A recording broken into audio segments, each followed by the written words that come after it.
The fluorescent lights in St. Mary's soup kitchen buzzed like dying insects.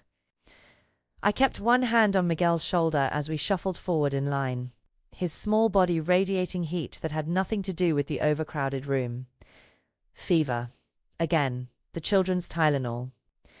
I'd bought 3 days ago was long gone, and my pockets were empty except for lint and a crumpled receipt. "Mama, my head hurts," Miguel whispered, his voice rough. 8 years old, and he'd already learned to suffer quietly, to not complain. That broke something in me every single time. "I know, baby. Just a little longer, okay? We'll get you some soup. Something warm. Christmas Eve. We were spending Christmas Eve in a soup kitchen because 6 months ago my husband died on a construction site, leaving me with nothing but his debts and a landlord who didn't care about widows with sick children. The descent had been swift, apartment to motel to shelter to this. Standing in line with dozens of other ghosts, all of us trying to remember what it felt like to be human. The line moved. I could smell the soup now, watery vegetable broth that would at least fill Miguel's stomach. I was calculating how many crackers I could slip into my coat pocket when the room went quiet, not completely silent. People still coughed, shuffled, murmured, but there was a shift in the air, a collective awareness that something didn't belong. I looked up. A man stood in the doorway like he'd stepped out of a different world entirely. Black wool coat, expensive, the kind that costs more than I used to make in 3 months. Tailored suit beneath it, charcoal grey, fitted to a body that spoke of discipline and danger. Dark hair, dark eyes, a face that could have been handsome if it wasn't so cold. 2 men flanked him. Security. I recognized the stance, the way their hands stayed loose at their sides, ready.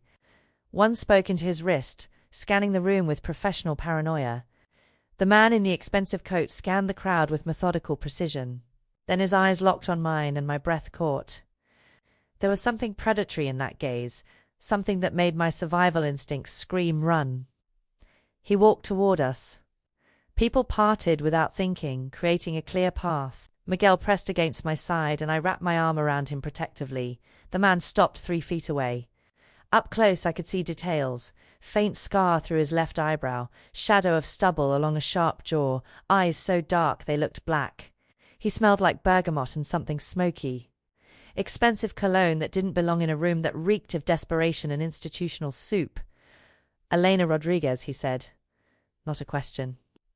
My name in his mouth like he'd known it forever. My heart hammered. "Who are you?" "My name is Dominic Salvatore." His voice was low, controlled, with the faintest trace of an Italian accent. "I need to speak with you, privately. I don't know you. I don't have anything to say." His eyes dropped to Miguel, and something flickered across his face. Pain, maybe. Recognition. "Your husband was Carlos Rodriguez. He worked construction. He died 6 months ago." Ice spread through my chest.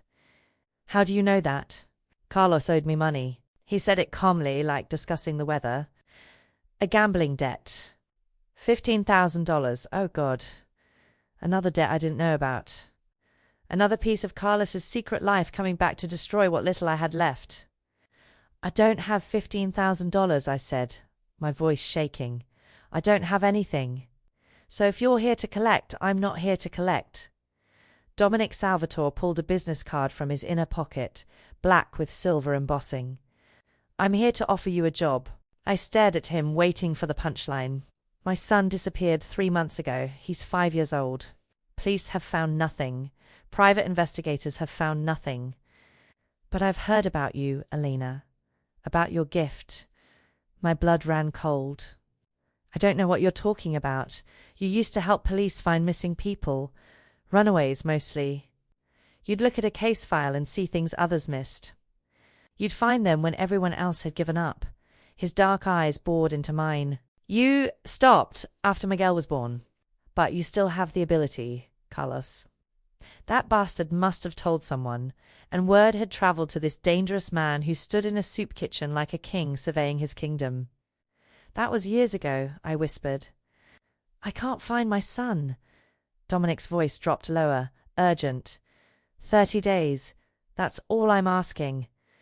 If you succeed, I'll give you $200,000, a home, medical care for Miguel, and protection. Everything you've lost, I'll give back. Miguel's fever burned against my side. $200,000. Medical care. A home. And if I fail, I asked, you still keep half the money. And the debt Carlos owed me? He stepped closer, and I could see gold flecks in those dark eyes. Forgiven. It was too good to be true. Men like him didn't offer salvation without strings. What's his name? I heard myself ask. Your son, Nico. And for the first time, Dominic Salvatore's cold mask cracked. His name is Nico, and I need him back. I looked at Miguel, at his flushed cheeks and glassy eyes. At the future that waited for us. More shelters, more soup kitchens, watching my son suffer because I couldn't save him. Okay, I whispered. I'll try. Dominic's hand reached out, cupping my jaw in a gesture so gentle it startled me. Thank you, he said, and I saw desperation beneath the danger. Then he released me and turned to his guards. Bring the car. And just like that, our lives changed forever. The SUV was black with tinted windows and leather seats so soft they felt like butter. Miguel fell asleep within minutes, his head in my lap, and I stroked his hair while trying not to think about what I'd just agreed to. Dominic sat across from us, phone pressed to his ear, speaking rapid Italian. I caught only fragments. Dottor, subito, penthouse. Doctor, immediately. Penthouse. He was already arranging Miguel's care, and we hadn't even arrived yet. The city changed as we drove. Crumbling buildings gave way to steel and glass towers that pierced the sky. We pulled up to one of them, all gleaming marble and gold fixtures. A doorman in an actual uniform opened the SUV door before the vehicle fully stopped. Mr. Salvatore, he said, nodding respectfully. I gathered Miguel in my arms. He was too heavy for me now, all gangly limbs. But I managed. Dominic reached out as if to take him, then stopped, uncertainty flashing across his face, like he'd forgotten how to hold a child. The lobby was obscene. Marble floors, crystal chandeliers, the kind of wealth that didn't even try to be subtle. People stared as we crossed to the elevators. I was acutely aware of my stained coat, my worn shoes, the way I smelled like soup kitchen in desperation. Dominic pressed his palm to a scanner beside the elevator. The top button lit up without him touching it. We rose in silence. My ears popped. When the doors opened, they revealed a hallway with only one door. The penthouse occupied the entire floor.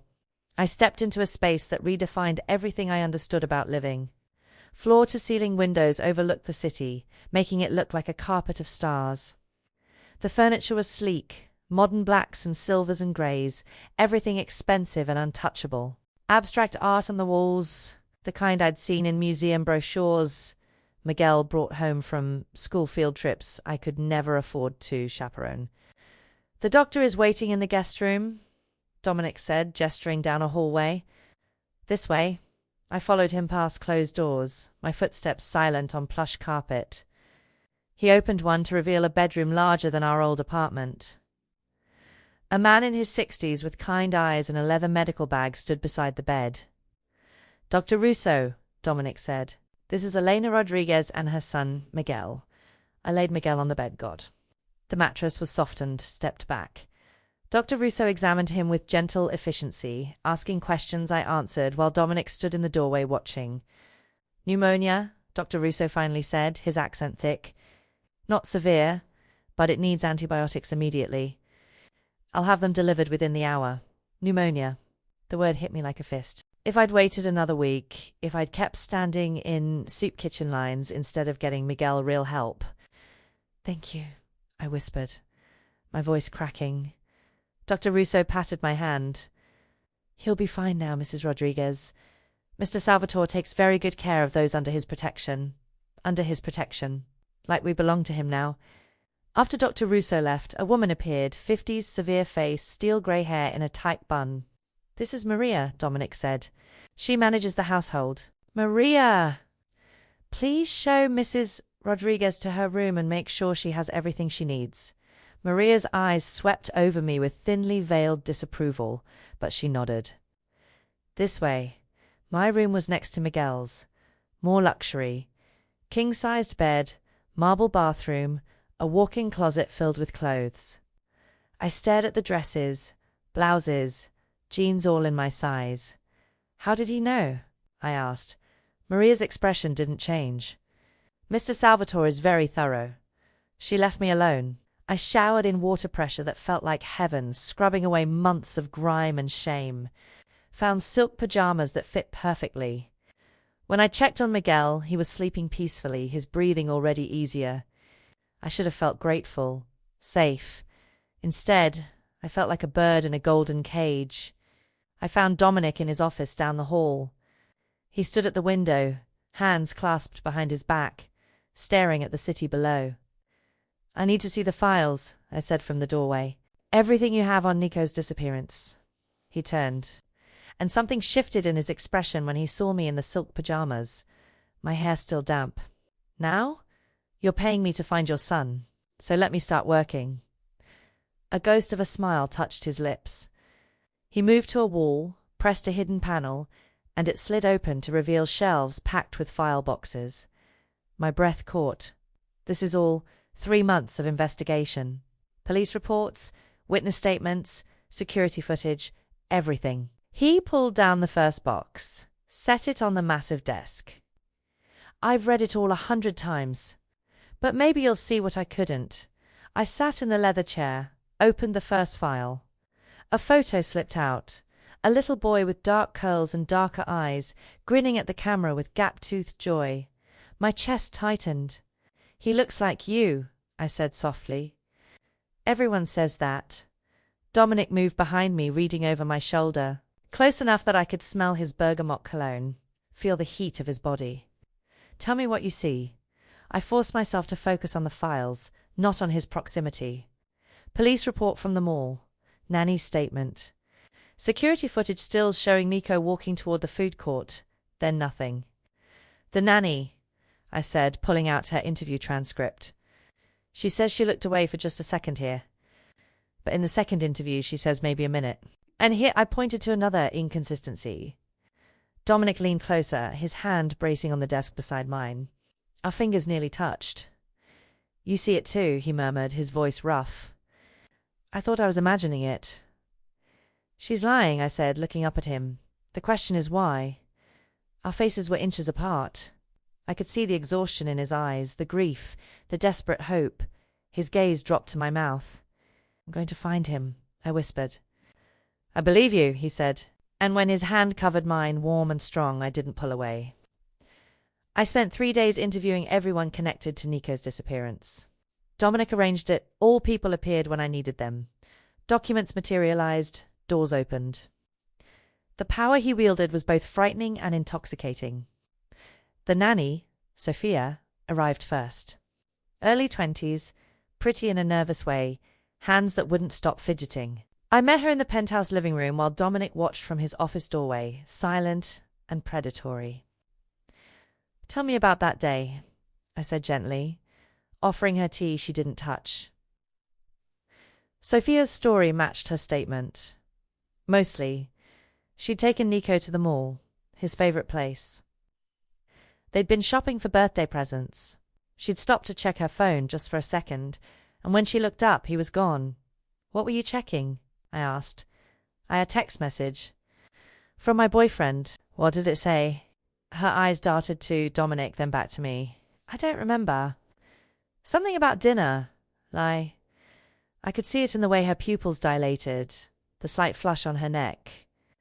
Sophia, I said softly, I'm not here to get you in trouble. I just want to find Nico. If there's anything you're not telling us, there's nothing. She stood abruptly. I told the police everything. I told Mr. Salvatore everything. I don't know what happened to Nico. I wish I did. After she left, I made notes. Checks phone obsessively.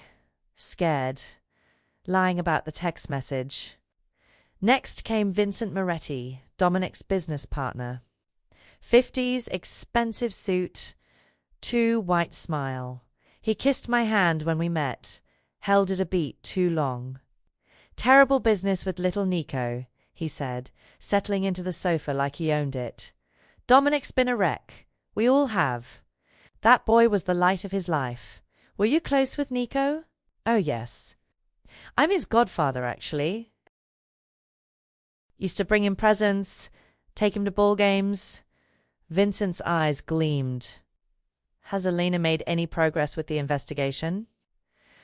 The way he said it, Alina, not like he was talking about me to someone else, like he was gathering information. I said carefully, following up on leads. What kind of leads? I can't discuss details. I'm sure you understand. His smile tightened. Of course. But if there's anything I can do to help, anything at all, you just let me know. Dominic and I are like brothers. His pain is my pain. After he left, I added to my notes. Too interested in investigation progress. Asks too many questions. Something off. The more security guard was a last retired cop, bored, remembered nothing useful. But I noticed his shift had ended exactly 10 minutes before Nico vanished. Convenient timing. That night I found Dominic in his office at midnight, surrounded by files, tie loosened, sleeves rolled up. He looked exhausted and dangerous and beautiful all at once. Sophia's lying, I said without preamble. Someone threatened her or paid her off. She's terrified. Dominic's jaw tightened. I'll make her talk. No. I moved closer, placed my hand on his arm. The muscle beneath was rigid. If you scare her, she'll never tell us the truth. Let me try again. Gently, he looked at my hand on his arm, then at my face. You're good at this. Reading people. I've had to be. When you're homeless, you learn to spot danger fast. Something shifted in his expression. Come with me. He led me to the balcony. The city sprawled below us, infinite lights in the darkness. The November air was cold, but Dominic stood close enough that I felt his warmth. Tell me about him, I said. Not the investigation, just ... Nico.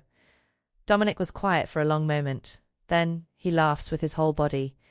Throws his head back, completely unself-conscious. He's obsessed with dinosaurs. He can name every species. Tells me facts constantly.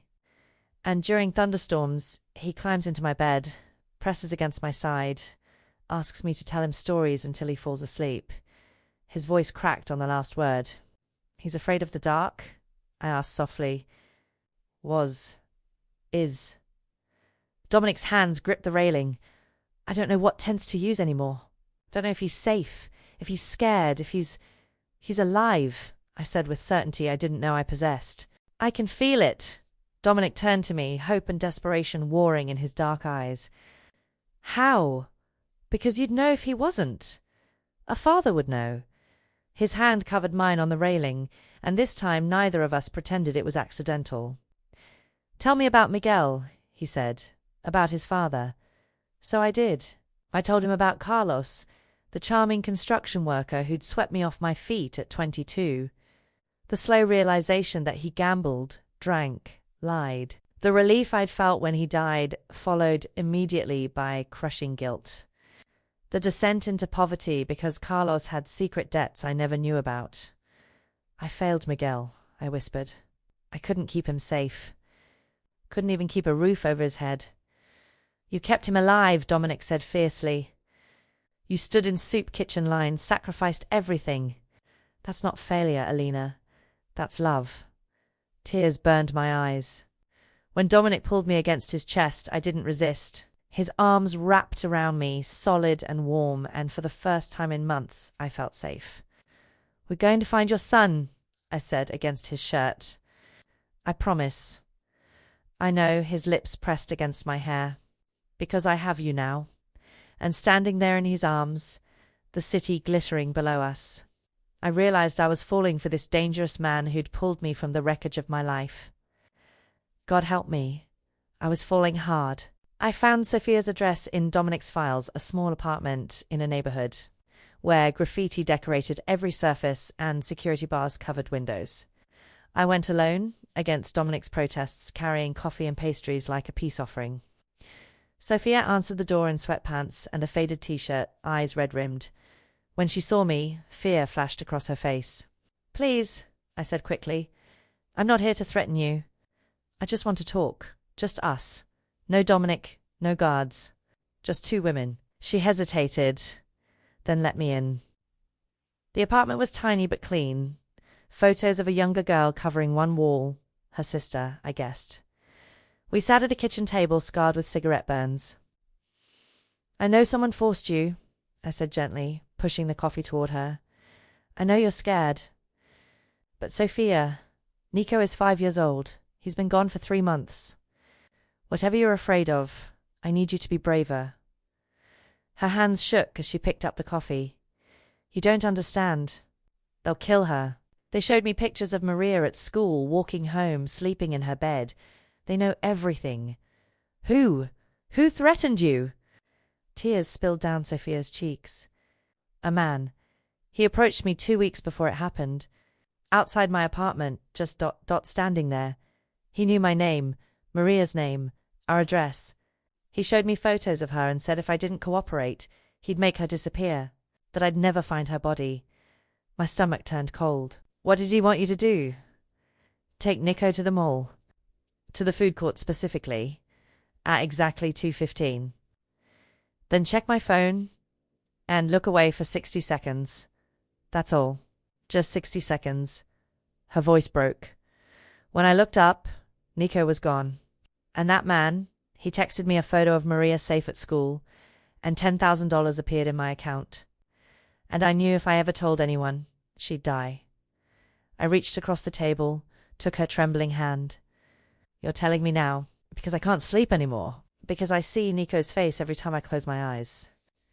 Because Mr. Salvatore loved that boy more than anything, and I helped take him away. She pulled her hand back, wiped at her tears. The man, he had a scar. Right here. She traced a line across her neck, and an accent. Russian, maybe. Eastern European. My pulse quickened. Can you describe him? Age, height. Anything else? Mid-40s. Tall. Grey at his temples. Cold eyes. Like he'd done terrible things and enjoyed it. I thanked Sophia, promised her Dominic would protect her sister, and practically ran back to the SUV where Marco waited. My hands shook as I pulled out my phone. Dominic answered on the first ring. Elena? What's wrong? I need you to look at something. Now. 20 minutes later, I stood in his office while he pulled up photos on his computer. Known associates of rival families, men with records, faces that haunted law enforcement databases. There, I said, pointing. That's him. Dominic's face went white. Alexei Volkov. You know him? He works for the Kozlov family. Dominic's voice was deadly quiet. Russian syndicate. They've been trying to destroy me for years. Kidnapping, extortion, human trafficking. They specialize in making people disappear. The room tilted. If they took Nico, he's alive. Dominic stood abruptly, began pacing like a caged animal. He has to be alive. They would have sent proof if they'd killed him. They'd want me to know, to suffer. Dominic, I'd feel it. He turned to me, eyes blazing. If my son was dead, I'd know. In here. He pressed his fist to his chest. I'd know. I believed him. Against all logic, I believed him. That night, I couldn't sleep. I kept seeing Sophia's tears, kept thinking about Nico out there somewhere, scared and alone. I paced my room until midnight, then gave up and headed to the kitchen for water. Dominic stood in the hallway, like he'd been waiting. I can't stop thinking about him, I whispered. Neither can I. We stood there in the darkness, and something pulled tight between us. He moved first, closing the distance, his hand cupping my face with devastating gentleness. Elena, he breathed. Then his mouth was on mine, and it wasn't gentle anymore. It was desperate, searching, like he was drowning, and I was air. I kissed back just as fiercely, my fingers tangling in his hair, months of loneliness and fear pouring into the contact. When we broke apart, both breathing hard, he pressed his forehead against mine. I can't lose you too, he whispered. Do you understand? I can't find Nico and lose you. I won't survive it. My heart cracked open. You won't lose me. Promise me. I promise. He kissed me again, softer this time, and I tasted forever on his lips. But even as I melted into his arms, one thought echoed in my mind.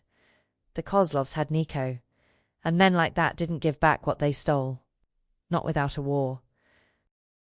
I spent 2 days buried in files, tracking Alexei Volkov's movements like a hunter tracking prey. Bank records, property deeds, cell phone tower pings. Dominic's resources were limitless, and I used every single one. Miguel was thriving. His pneumonia cleared, his cheeks filled out. And he spent hours playing with Nico's abandoned toys, while Maria watched over him with increasing warmth. The guilt of that, my son happy in a missing child's roommate at me constantly, but I couldn't stop. Wouldn't. Look at this, I said to Dominic on the third night, spreading documents across his desk. Volkov made 6 trips to a town called Millbrook over the past 3 months. 2 hours north, population 3,000. Why would a Russian enforcer visit a nowhere town repeatedly? Dominic leaned over my shoulder, his body heat distracting. Property? 2 warehouses registered to shell companies. I pulled up satellite images on his laptop. This one's abandoned, but this one I pointed to a nondescript building surrounded by forest, recent electrical usage. Water bills. Someone's using it. His hand gripped the desk edge, knuckles white. We go tonight. Full team. I'll burn that building to the ground if I have to. No. I turned to face him. Think. If you show up with 20 armed men, what happens? They scatter, move Nico, or worse. We need to be smart. Smart? His voice was dangerous. My son could be in that building right now. Scared. Alone. And you want me to wait? I want you to confirm before you act. Send Carlo to surveil. 24 hours. If Nico's there, we'll know. Then we plan the extraction carefully. The muscle in Dominic's jaw ticked. Finally, he nodded and pulled out his phone. Carlo reported back the next evening. Movement at the warehouse. 3 men, rotation shifts. Deliveries this morning, groceries and ... His voice dropped. Children's items. Clothes, toys, small sizes. My heart stopped. He's there. Dominic's expression was pure violence, barely contained. We move tomorrow night. But then his phone buzzed. A text from an unknown number. He opened it, and the color drained from his face. What? I asked. Silently, he handed me the phone. Photos. Miguel at the penthouse window, me on the balcony. Both of us in the park yesterday with Maria. Each image time-stamped, taken from a distance with a telephoto lens. The message below read, "Call off your dogs, Salvatore, or we take what's yours." Terror flooded through me. They know. They've been watching us. Get Miguel, Dominic said, his voice eerily calm. Get him now. We're locking down the penthouse. No one in or out. Triple the guards. No. The word came out stronger than I felt. He turned to me, eyes blazing. What? I'm not stopping. If Nico's in that warehouse, we're getting him out. Not if it means risking you and Miguel. He grabbed my shoulders, grip almost painful. Do you understand what these people do? They don't just kill. They make examples. They take you, hurt you in ways that... His voice broke. I can't. Alina, I can't. Then we end this, I said, pressing my palms to his chest.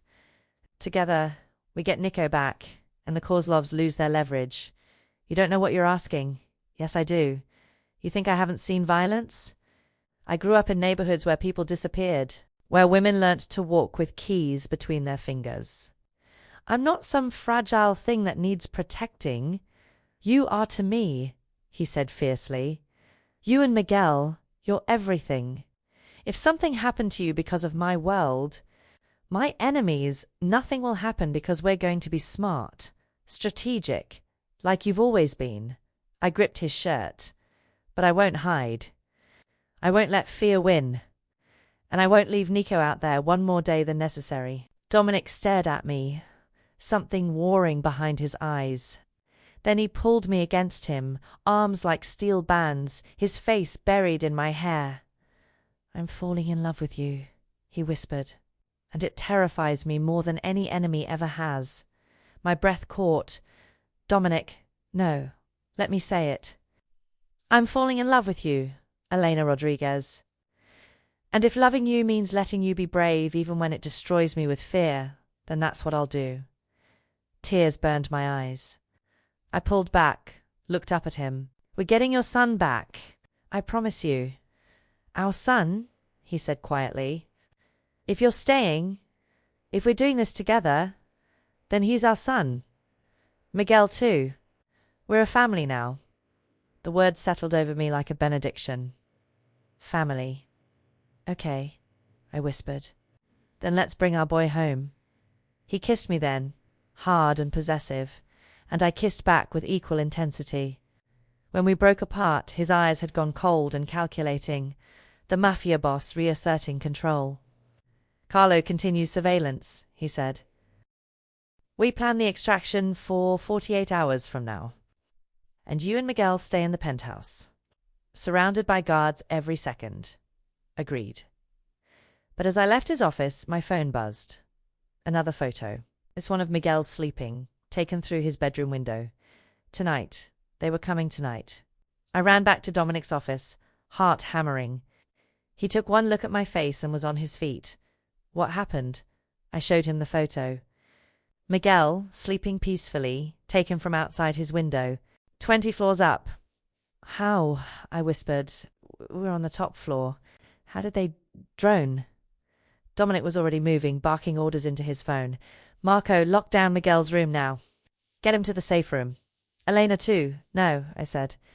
This is wrong. He turned, fury and fear warring on his face. Elena, think about it. They send us photos, make us panic, focus all our security here. Meanwhile, the warehouse sits there, obvious and waiting. It's too easy, Dominic. They want you to attack it. His eyes sharpened. A diversion. Exactly. You send your men to Millbrook. Leave the city vulnerable. Maybe they're planning to hit your businesses, or the thought crystallized. Or they're leading you into an ambush. Kill you. Take everything you've built. Dominic was silent for 3 seconds.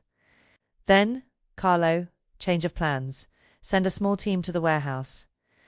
Light presence, just surveillance. Tell Vincent to mobilize defenses here in the city. He looked at me. And get me everything on Kozlov properties. All of them. 30 minutes later, we stood in his office surrounded by documents. Miguel was safe in the reinforced panic room with Maria and 2 guards. The penthouse bristled with armed men. They're paying for something, I muttered, scanning financial records. Volkov visited Millbrook, but that's just the distraction. Where's the real operation? Dominic pulled up property records. The Kozlovs own legitimate businesses, restaurants, import companies, a few medical facilities. Medical facilities? He clicked through files. 2 nursing homes in Jersey, a rehabilitation center in Connecticut. And this, a children's treatment center in Vermont. Specialized care for difficult cases. My skin prickled. When was it purchased? 4 years ago. Before Nico was taken. But perfect for hiding a child. Licensed, legitimate, beyond suspicion. I grabbed his arm. We need to see the financial records for that facility. Now, the accountant who handles Kozlov's books lives in Brooklyn, Felix Kraus. Dominic's smile was predatory. Let's pay him a visit. An hour later, we stood outside a brownstone in a quiet neighborhood. Carlo had confirmed Kraus was at his office downtown. We had maybe 90 minutes. Dominic picked the lock with practiced ease. Inside, the house was neat, sterile. We found the office on the 2nd floor desk, filing cabinets, a wall safe. Can you open it? I asked. Give me 3 minutes. While he worked, I rifled through desk drawers. Bank statements, tax documents, nothing useful. Then I found a locked drawer. I grabbed a letter opener, Jimmy did open. Inside, a ledger. Handwritten entries, dates, amounts. My hands shook as I photographed each page. Got it, Dominic said. The safe swung open, revealing cash, passports, and files marked special projects. I grabbed them, scanning quickly. Monthly payments to Meadowbrook Children's Center, Vermont. $50,000. Regular as clockwork. Notes in the margins. Specialized care, private wing, no visitors. This is it, I breathed. Dominic, this is… A car door slammed outside. We froze. Footsteps on the front walk. Keys jingling. He's early, Dominic hissed. He grabbed the files, shoved them inside his jacket. Window, now. We ran to the bedroom at the end of the hall. The window overlooked the back garden, a 10-foot drop. Dominic went first, landing in a crouch, arms up for me. I heard the front door open. Footsteps in the hallway. I jumped. Dominic caught me, his arms solid around me, and we ran through the garden, over the fence. Into the alley where Carlo waited with the SUV. We dove inside. Carlo hit the gas. Did you get it? He asked. Everything, I said, adrenaline making my voice shake. I know where Nico is. Dominic turned to me, and the hope in his eyes was devastating. Where? Vermont. Meadowbrook Children's Center. They've been paying for specialized care for 3 months. Private wing. No visitors allowed. I showed him the photos on my phone. The timing matches perfectly. He pulled me to him, kissed me hard and desperate. You're incredible, he breathed against my mouth. You're absolutely incredible. We still have to get him out, I said. Oh, we will. His voice went cold. But this time we do it my way. I'm bringing an army. And I'm burning that place to the ground if I have to. Dominic, no more waiting, Elena. No more being careful. They threatened you. They threatened Miguel. Now I take everything from them. The darkness in his eyes should have frightened me. Instead, it felt like justice. Absolutely not, Dominic said for the 3rd time. We stood in his office at dawn, both running on coffee and desperation. Carlo had confirmed activity at Meadowbrook deliveries of children's items. Tight security, a private wing no staff could access. If you go in with armed men, they'll see you coming, I argued. They'll move Nico or worse. But a social worker doing a random inspection, that's normal. Unthreatening. Until they recognize you. Until they connect you to me. Dominic's hands gripped my shoulders. Elena, these people already threatened you. If they catch you inside their facility, they won't. I'll use my maiden name, forged credentials. In and out in 30 minutes. Just long enough to confirm Nico's there. Then I send someone else. A professional, who won't recognize your son. Who won't know what to look for. I placed my hands on his chest. It has to be me. The war on his face was painful to watch. Finally, you wear a wire. Armed backup 5 minutes away. First sign of trouble, you run. Promise me. I promise. 2 days later, I drove a rented sedan up the winding road to Meadowbrook Children's Center. My credentials identified me as Sarah Chun, state social worker. The wire under my blouse felt obvious, but Dominic had assured me it was undetectable.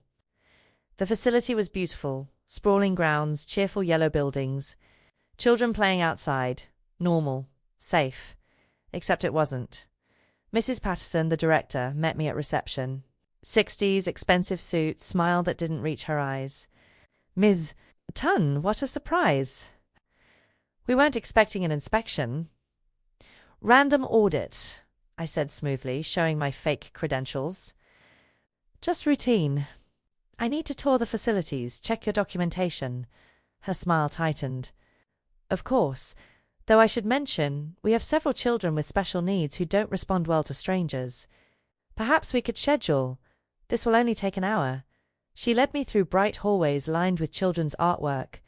Everything looked legitimate, but my instincts screamed wrong. The East Wing, I said, pointing to a locked corridor. What's there? Private rooms for our most fragile cases. Children with severe behavioral issues who require specialized care. I need to see them. I'm afraid that's not possible without advance authorization.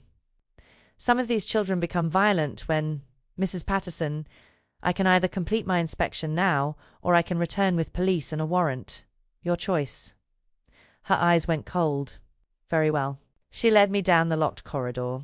The cheerful decoration disappeared here, just white walls and closed doors. From one I heard crying, a child's voice, weak and scared. My heart hammered. That room. Number 7. That child is in therapeutic isolation. Opening the door would compromise. I pushed past her and tried the handle. Locked. Open it, I demanded. Mrs. Patterson's hand moved to her pocket. I heard running footsteps behind me.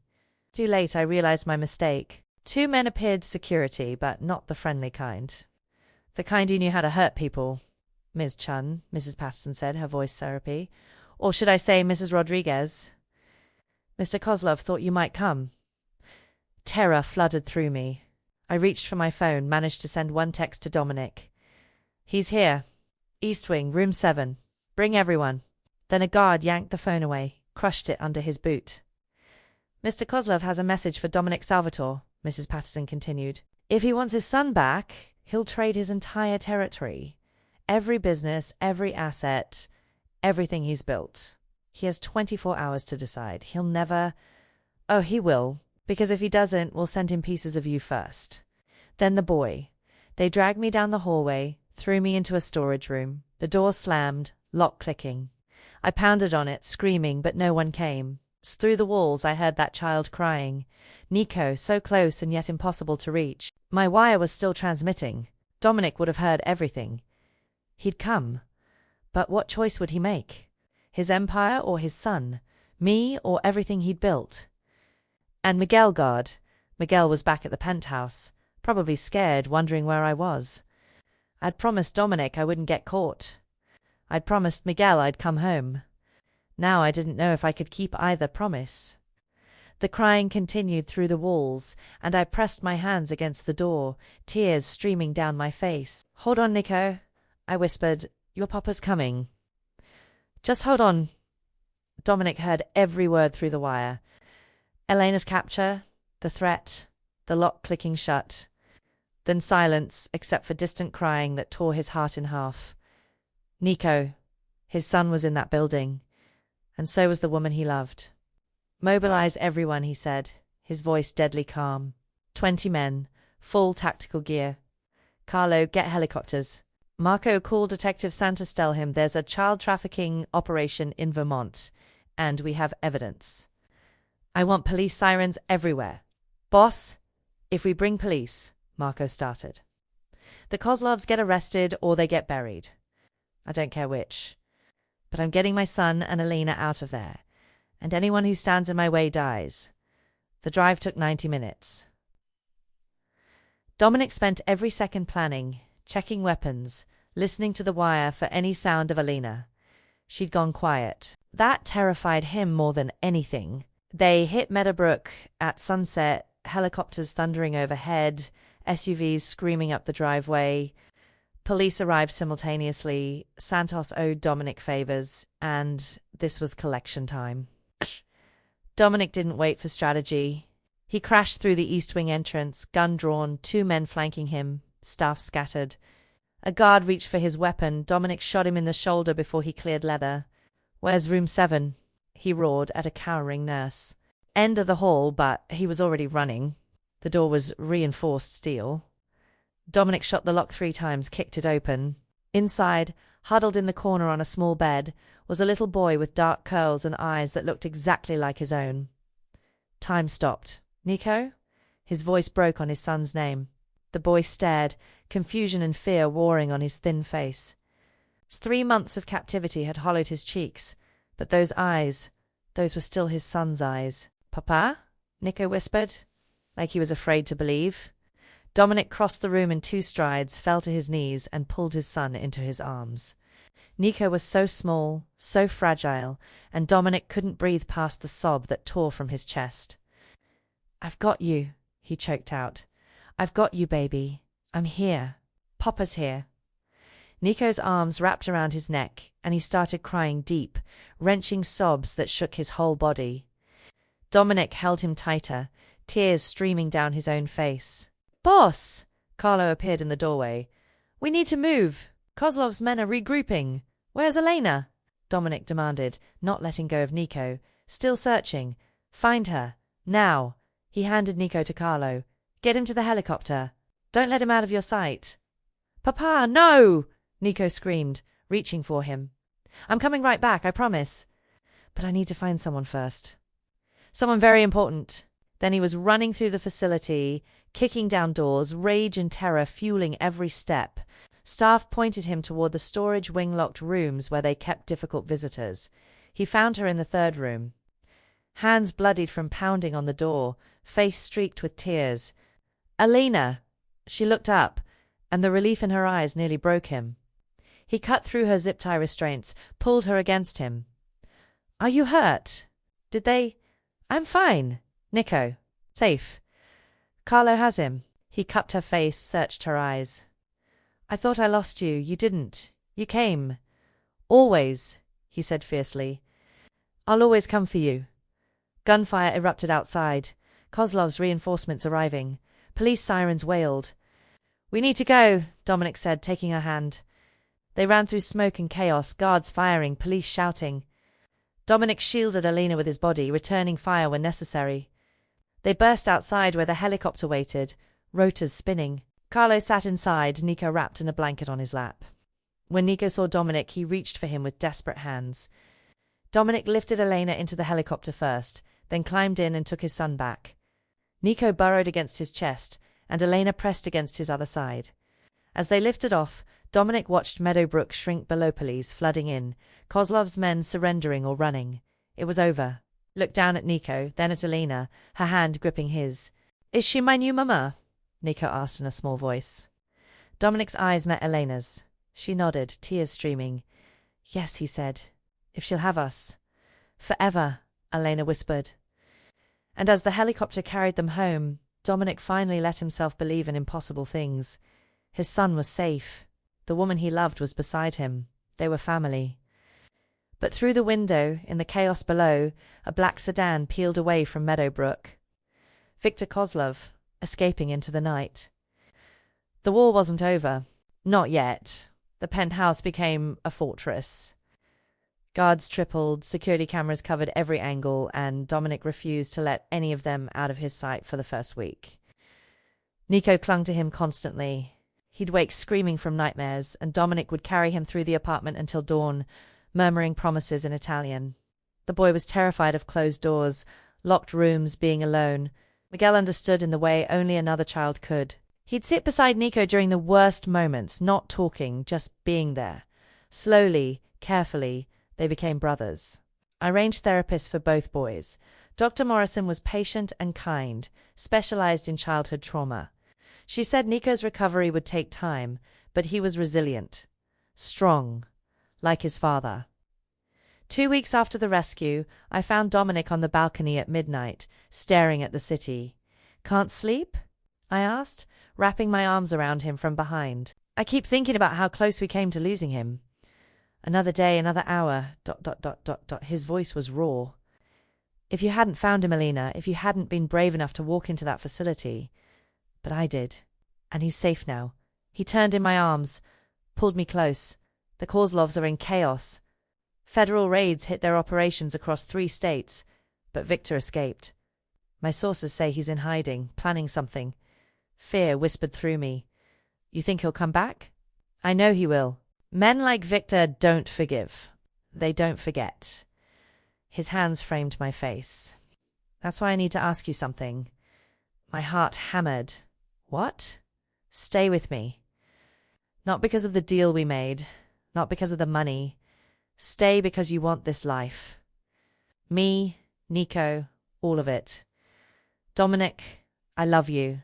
Elena Rodriguez. I love your strength, your courage, the way you fight for the people you care about. I love how you look at Miguel, how you've accepted Nico like he's yours. I love every damn thing about you." His voice dropped to a whisper. "Marry me. Let me protect you, provide for you, love you for the rest of my life." Tears blurred my vision. This man, this dangerous, beautiful, broken man was offering me everything I'd lost, and more. "Yes," I breathed. "Yes, I'll marry you." The kiss was tender, full of promise. When we pulled apart, he slipped a ring onto my finger platinum with a diamond that caught the city lights. "I had it made the day after you found Nico," he admitted. "I knew then I couldn't let you go." I laughed through my tears. "You're crazy. About you?" "Absolutely. Life settled into something almost normal." Nico started smiling again, his nightmares less frequent. Miguel thrived in private school, making friends, bringing home artwork that Maria hung on the fridge like treasure. The boys played together, fought like real brothers, built pillow forts in the living room while Dominic pretended to be a dinosaur attacking their kingdom. I watched him with them and fell more in love every day. 6 weeks after the rescue, I awoke to sunlight and Dominic's arm around my waist. I turned to face him, traced the scar through his eyebrow. Happy? He murmured, eyes still closed. Impossibly. Then my phone buzzed on the nightstand. A text from an unknown number. I opened it, and my blood turned to ice. Photos. Miguel at his new school, walking with friends. Nico in the park with Maria. Me at the market yesterday. Each one time-stamped, taken with a telephoto lens. The message below read, "Beautiful family, Salvatore. Would be a shame if something happened to them. You took everything from me. Now I take everything from you." VK, I showed Dominic. His face went deadly pale, then flushed with rage. "He's here," he whispered. "In the city. Watching us." "What do we do?" Dominic's eyes met mine, and I saw the predator beneath the father, the mafia boss beneath the man I loved. "We end this," he said, "once and for all. But this time, we don't wait for him to strike. We set a trap." "What kind of trap?" His smile was cold and terrible. "The kind where Victor Kozlov walks in thinking he's the hunter and realizes too late he's the prey." "Absolutely not," Dominic said, pacing like a caged wolf. "I'm not using you as bait." "He wants me," I argued. "He wants to hurt you by taking what you love. So we give him the opportunity, but on our terms." We stood in his office, battle plans spread across the desk. Carlo, Marco, and 6 other trusted men listened silently. "She's right, boss," Carlo said quietly. "Kozlov's too smart to come after you directly. But if he thinks Mrs. Rodriguez is vulnerable, dodo. She's not Mrs. Rodriguez yet," Dominic snapped. "And she's not going to be a widow before the wedding." I crossed to him, took his hands. "I'll be surrounded by guards, you'll be watching every second. And when Victor makes his move, you end him." The war on his face was terrible to watch. "Finally, nothing happens to you. The second it looks wrong, we abort. Promise me." "I promise." 3 days later, I took Miguel and Nico to Central Park. Publicly, obviously, with only Maria and 1 visible guard. But Dominic had 20 men hidden in the trees, on rooftops, in vehicles, snipers, close protection, an entire army invisible and waiting. The wire under my coat transmitted everything. Dominic's voice in my earpiece, "I see you. East entrance, 12 o'clock. You're covered." The boys played on the swings, laughing. Normal. Perfect. Bait. An hour passed. 2. I was starting to think. Victor wouldn't take the chance when Maria's hands suddenly gripped my arm. "That man," she whispered, "by the fountain. He's watching." I looked. Mid-60s, expensive coat, cold eyes that found mine across the playground. Victor Kozlov. He smiled, raised his phone, snapped a photo. My blood ran cold. "Dominic," I breathed into the wire. "He's here. I see him. Don't move. Let him come to you." But Victor didn't approach. He just watched, smiled, then turned and walked away. "He's running," I said. "East path, heading toward got him." Dominic's voice was ice. "Carlo, Marco, box him in. No one else gets hurt. I want him alive." I gathered the boys, held them close as chaos erupted in the distance.